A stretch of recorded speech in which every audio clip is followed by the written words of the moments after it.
Mr. President, I'd like to thank my colleague from Texas for his inspiring words, for his devotion to Texas veterans and to American veterans across our country.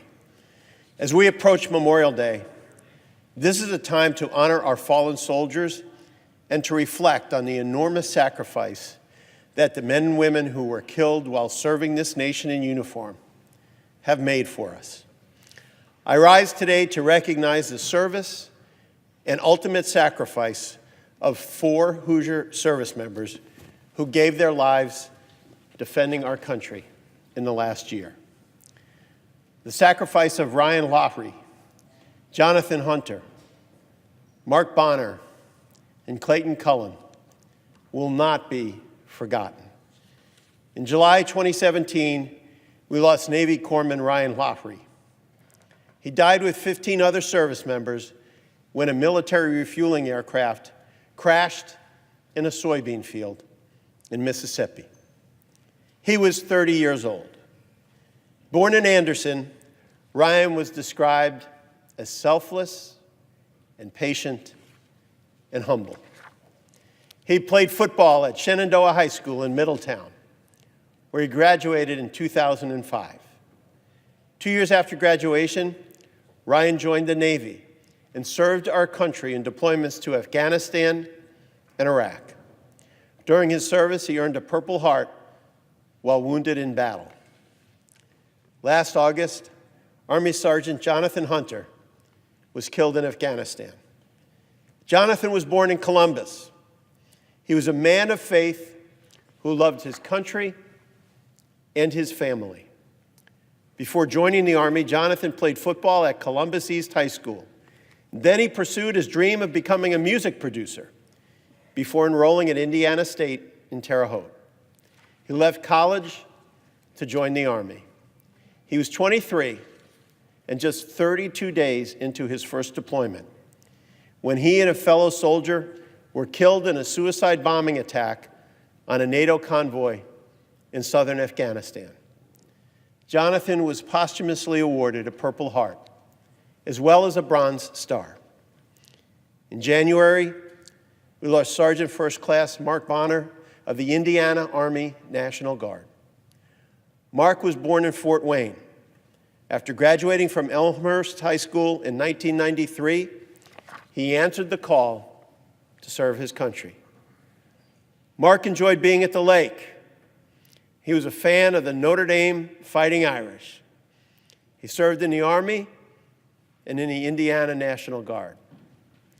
Mark had completed tours in both Iraq and Kuwait, and he died at Fort Hood, Texas, where he was training for his 3rd deployment for his country. He was only 43 years old.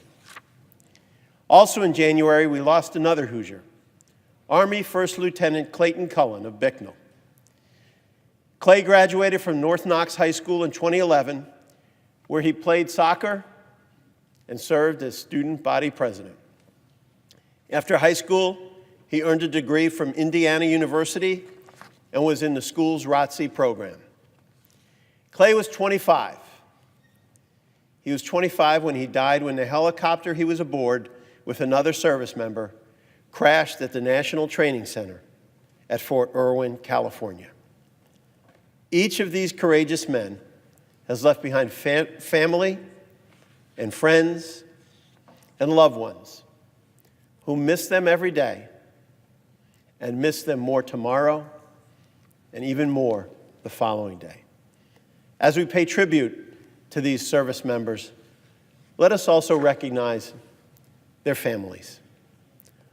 Our hearts go out to every one of them, not only on Memorial Day, but every day, at everything from family dinners to get-togethers and holidays.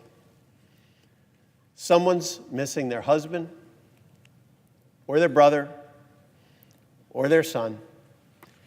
There's an empty seat that every heart wishes was filled.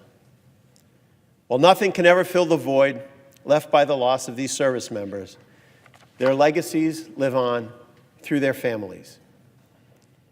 These people I told you about represent not only the best of Hoosier values, but of America's values.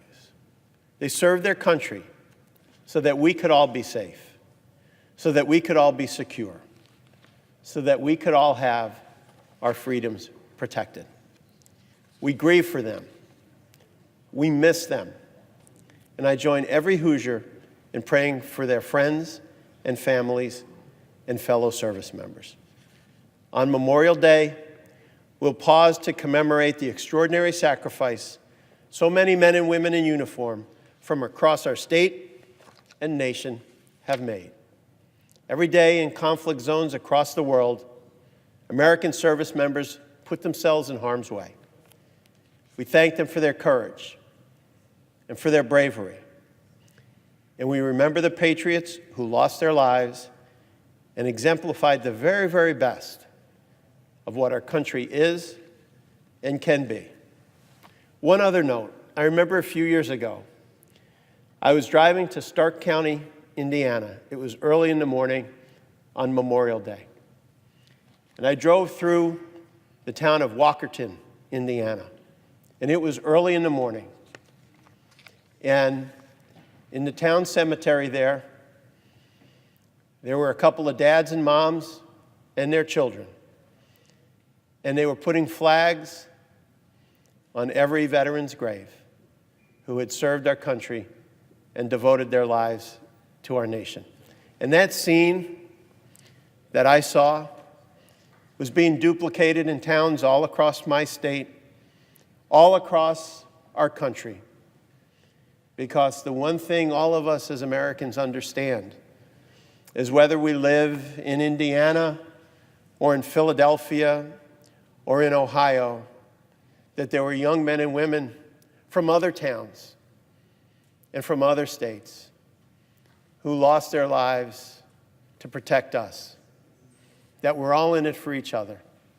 We're all in it together as Americans. And on Memorial Day, please say a prayer and think about all those who gave us the chance to celebrate our freedoms. May God bless Indiana. May God bless the United States of America. Thank you, Mr. President. I yield back. I note the absence of a quorum.